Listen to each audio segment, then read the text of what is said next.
नमस्कार विद्यार्थी मित्रांनो, तुम्हा सर्वांचे जिजाऊ ज्ञानतीर्थ कनिष्ठ महाविद्यालय पाथरी रोड परभणीच्या वतीनं हार्दिक हार्दिक स्वागत.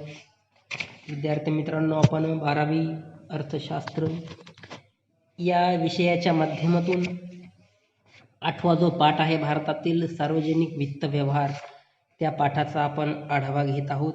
आणि पाठीमागच्या तासाला आपण भारतातील सार्वजनिक वित्त व्यवहाराची संरचना पाहिली, त्याची ट्री डायग्राम आकृती पाहिली आणि त्यामध्ये आपण अभ्यासलं की भारतातील सार्वजनिक वित्त व्यवहाराचे एकूण साधारणतः 5 मुख्य घटक आहेत.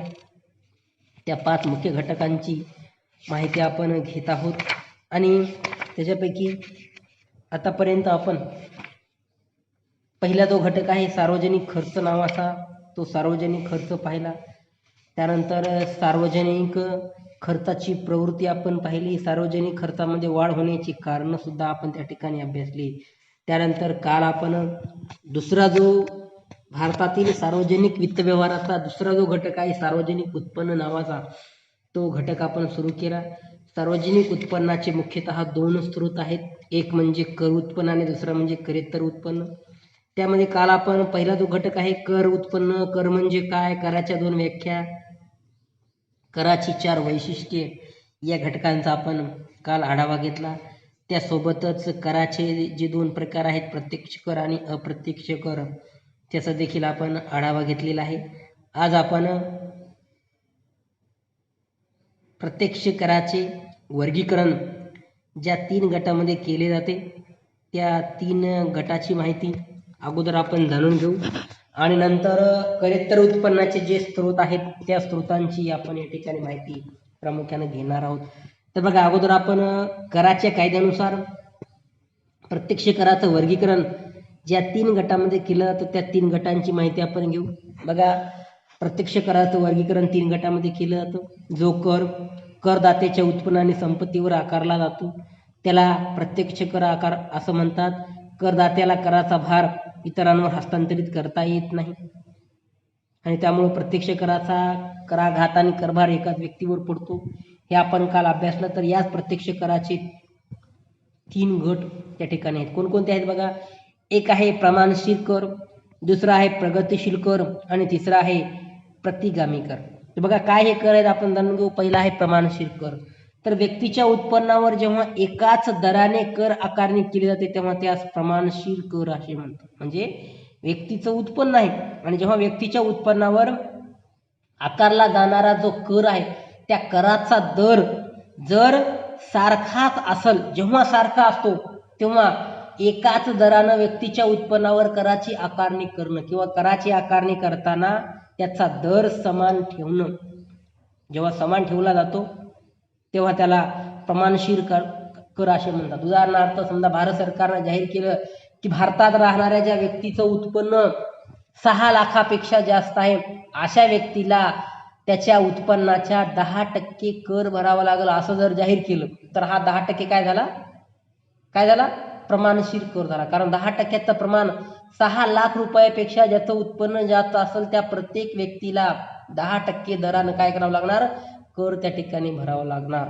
आणि मला अशा पद्धतीनं हे झालं प्रमाणशील कर. म्हणजे व्यक्तीच्या उत्पन्नावर जेव्हा एकाच दराने कर आकारणी केली जाते तेव्हा त्यास प्रमाणशील कर असे म्हणतात. आणि हे झालं त्याचं उदाहरण. ठीक आहे. त्यानंतर दुसरं आहे बघा प्रगतिशील कर. बघा, व्यक्तीच्या उत्पन्न वाढीच्या प्रमाणात जेव्हा कराचे दरही वाढत असतात तेव्हा त्यास प्रगतशील कर असे म्हणतात. भारतात अशी प्रगतशील कर रचना प्रचलित आहे. बघा, आता व्यक्तीचं उत्पन्न जसं जसं वाढल तसं तसं कराचं प्रमाण जेव्हा वाढत जातं, कराचा दर जेव्हा वाढत जातो तेव्हा त्याला प्रगतिशील कर म्हणतात. भारतामध्ये सध्या प्रगतिशील कर लागू केले आहेत कारण मध्यमवर्गीयांवर कराचे दर कमी आहेत आणि जसं जसं लोकांचं उत्पन्न वाढत जाईल उच्चवर्गीयांवर कराचे दर अधिक प्रामुख्याने त्या ठिकाणी आहेत. म्हणून व्यक्तीच्या उत्पन्न वाढीच्या प्रमाणात जेव्हा कराचे दरही वाढत असतात तेव्हा त्यास प्रगतशील कर म्हणतात आणि भारतामध्ये अशी प्रगतशील कर रचना सध्या प्रचलित आहे. हा झाला दुसरा प्रकार. त्यानंतर तिसरा आहे प्रतिगामी कर. बघा, यात व्यक्तीचं उत्पन्न जसं जसं वाढत जातं तसतसे कराचे दर जेव्हा कमी होतात. बघा, इथं आता उलट आहे. म्हणजे प्रमाणशील कराच्या प्रगतशील कराच्या विरुद्ध प्रतिगामी कर आहे. कसं, जेव्हा जसं जसं उत्पन्न वाढत जाईल तसं तसं जेव्हा कर कमी होतो, कराचे दर जेव्हा कमी होतात तेव्हा त्याला प्रतिगामी कर असे म्हणतात. आणि उत्पन्न वाढीच्या प्रमाणामध्ये जेव्हा कराचे दर वाढतात तेव्हा त्याला प्रगतिशील कर असे म्हणतात. आणि उत्पन्न वाढो किंवा न वाढो, सर्व प्रकारच्या व्यक्तींना जेव्हा सारखाच कराचा दर आकारला जातो तेव्हा त्याला प्रमाणशील कर म्हणतात. तर अशा पद्धतीने प्रमाणशील कर, प्रगतशील कर आणि प्रतिगामी कर असे हे 3 कराचे, प्रत्यक्ष कराचे प्रकार आपल्याला सांगता येऊ शकतात. त्यानंतर आपण पुढचा भाग घेऊ तो म्हणजे आपण काल सार्वजनिक उत्पन्नाला सुरुवात केली होती. आणि सार्वजनिक उत्पन्नाचे मुख्यतः 2 स्रोत आहेत, एक म्हणजे कर उत्पन्न आणि दुसरा म्हणजे करेत्तर उत्पन्न. तर आपण आतापर्यंत कर उत्पन्नाची माहिती बघितली, आता आपण करेत्तर उत्पन्नाची माहिती बघू. करेत्तर उत्पन्न म्हणजे काय, तर शासनाला कराच्या व्यतिरिक्त कर सोडून ज्या ज्या मार्गाने महसूल मिळतो, ज्या ज्या मार्गाने पैसा मिळतो, थोडक्यात त्या मार्गांना म्हणायचं करेत्तर उत्पन्नाचे स्रोत. आलं लक्षामध्ये. मग प्रशासन, व्यापारी उपक्रम, देणग्या आणि अनुदाने इत्यादींद्वारे मिळालेल्या सार्वजनिक उत्पन्नाला करेत्तर उत्पन्न असे म्हणतात. म्हणजे प्रशासनाच्या माध्यमातून, व्यापारी उपक्रमाच्या माध्यमातून एखाद्या व्यक्तीनं देणगी दिली सरकारला किंवा काय अनुदान दिलं, तर देणगी, अनुदान, प्रशासन, व्यापारी उपक्रम या सर्व घटकांच्या माध्यमातून सरकारला जे काही उत्पन्न प्राप्त होतं त्याला करेत्तर उत्पन्न म्हणतात. आणि करेत्तर उत्पन्नाचे स्रोत हे करापेक्षा भिन्न आहेत याविषयी थोडक्यात माहिती आपण पाहू. आता आपण करेत्तर उत्पन्नाच्या एका एका घटकाची माहिती त्या ठिकाणी पाहू. बघा, एकूण 7 घटक करेत्तर उत्पन्नाचे आहेत, त्याची माहिती आपण घेऊ. पहिला आहे शुल्क. शुल्क ज्याला काय म्हणतात, फीस म्हणतात, फीस. आता बघा, सरकार वेगवेगळ्या योजना राबवण्यासाठी, वेगवेगळी प्रमाणपत्र देण्यासाठी काय करतं, शुल्क आकारतं आणि आपण ते शुल्क भरतो. साधं जात प्रमाणपत्र काढायचं असेल तर आपण काय करतो, त्याचं जे काही चार्ज असेल 10 रुपये, 20 रुपये, 50 रुपये, तो आपण काय करतो, जात प्रमाणपत्र काढणाऱ्या ऑफिसमध्ये जमा करतो, कार्यालयात जमा करतो त्याचं शुल्क, आणि नंतर आपल्याला जात प्रमाणपत्र मिळतं. असे सर्व प्रकारचे प्रमाणपत्र,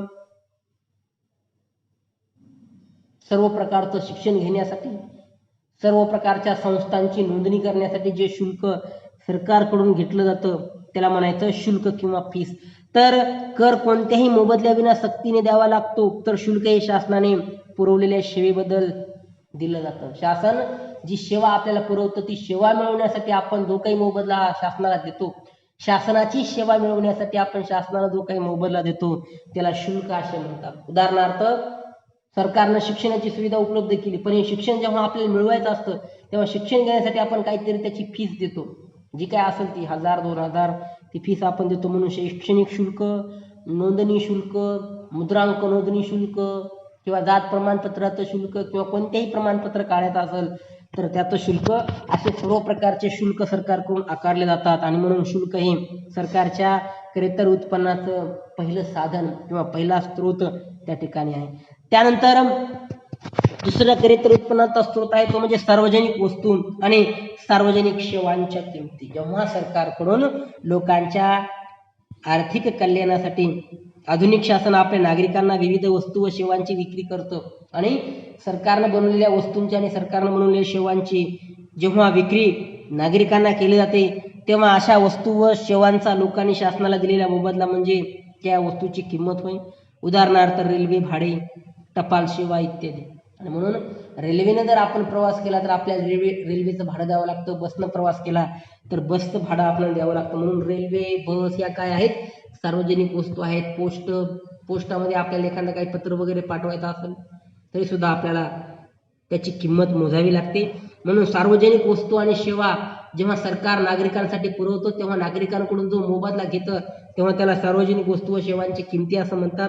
आणि उदाहरणार्थ रेल्वे भाडे, बसचं तिकीट किंवा पोस्टाचं तिकीट किंवा पोस्टाची टपाल सेवा खरेदी करणं, आणि यासाठी शासन लोकांकडून पैसा घेतं आणि हा पैसा करेत्तर उत्पन्नाचा एक स्रोत म्हणून त्या ठिकाणी वापरला जातो. त्यानंतर करेत्तर उत्पन्नाचा तिसरा स्रोत आहे तो म्हणजे विशेष अधिभार.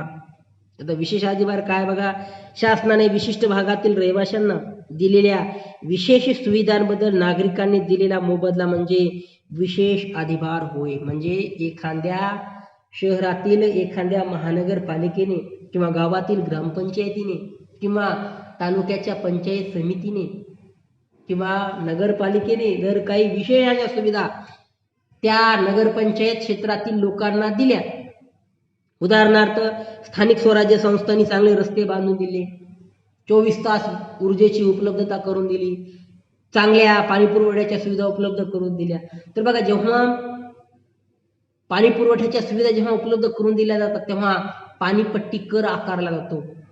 ऊर्जाच्या सुविधा जेव्हा उपलब्ध करून देतात तेव्हा वीज बिल आकारलं जातं. स्थानिक स्वराज्य संस्था जेव्हा रस्ते बांधून देतं तेव्हा घरपट्टी, नळपट्टी, लाईट बिल हे आपल्याला भरावं लागतं. आणि अशा पद्धतीनं स्थानिक स्वराज्य संस्थांकडून म्हणजे नगरपालिका, महानगरपालिका, ग्रामपंचायत, पंचायत समिती यांच्या माध्यमातून जेव्हा रस्ते बांधले जातात, ऊर्जेची सुविधा उपलब्ध केली जाते, पाणी पुरवठ्याची सुविधा उपलब्ध केली जाते आणि या सुविधा नागरिकांना पुरवल्याबद्दल नागरिक जो काही अधिभार देतात, जो काही पैसा सरकारला देतात, तो पैसा म्हणजेच विशेष अधिभार होय. आणि हा विशेष अधिभार एक करेत्तर उत्पन्नाचा महत्वाचा असा स्रोत आहे. त्यानंतर पुढचा चौथा करेत्तर उत्पन्नाचा स्रोत आहे तो म्हणजे दंड आणि दंडात्मक रक्कमा.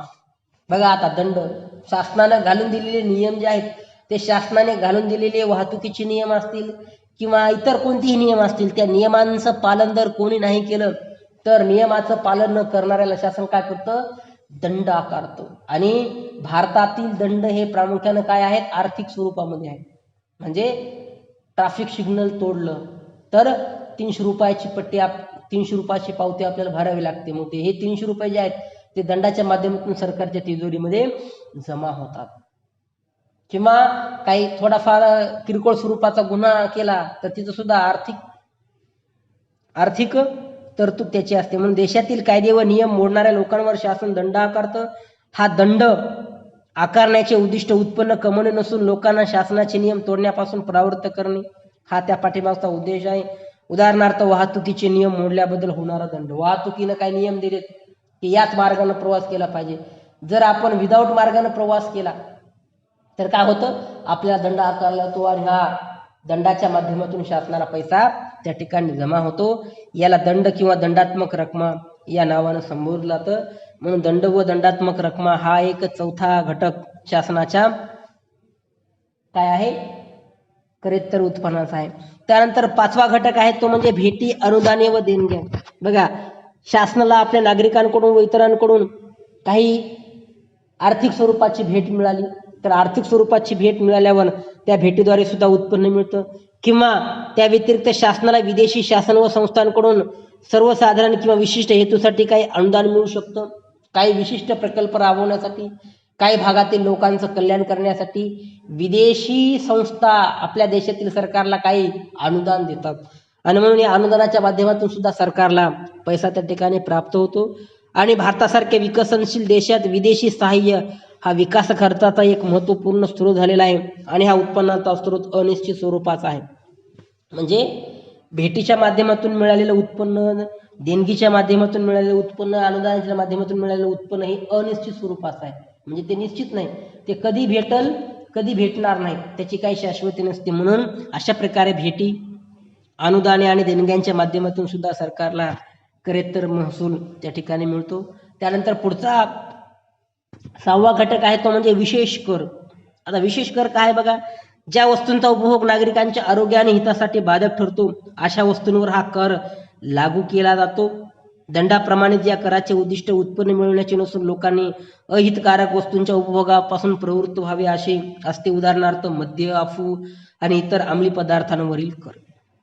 बघा लोक काय करतात, ज्या वस्तूंचा उपभोग घ्यायला पाहिजेत त्या वस्तूंचा उपभोग घेण्यापेक्षा भलत्याच वस्तूंचा उपभोग घेतात. उदाहरणार्थ दारू आहे, बिडी आहे, सिगारेट आहे, तंबाखू आहे. बघा या वस्तू लोकांनी सेवन केल्या, करू नये म्हणून सरकार काय करतं, या वस्तूवर अतिरिक्त कर लावतं. कर लावल्यामुळे काय होतं, वस्तूची किंमत भरमसाठ वाढते. वास्तविक लोकांनी ह्या वस्तूचा उपभोग घेतला पाहिजे असं नाही, तर लोकांनी या वस्तूच्या उपभोगापासून परावृत्त व्हावं म्हणून या वस्तूवर सरकारनं विशेष असा कर आकारला जातो. आणि कर हा प्रचंड असतो.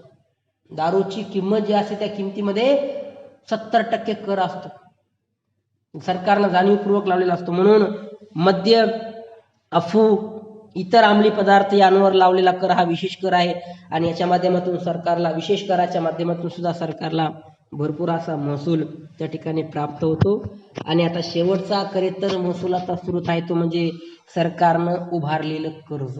बघा, सरकारला सुद्धा देशामध्ये सामाजिक सोयीसुविधा राबवण्यासाठी, लोकांचं आर्थिक कल्याण करण्यासाठी काय करावं लागतं?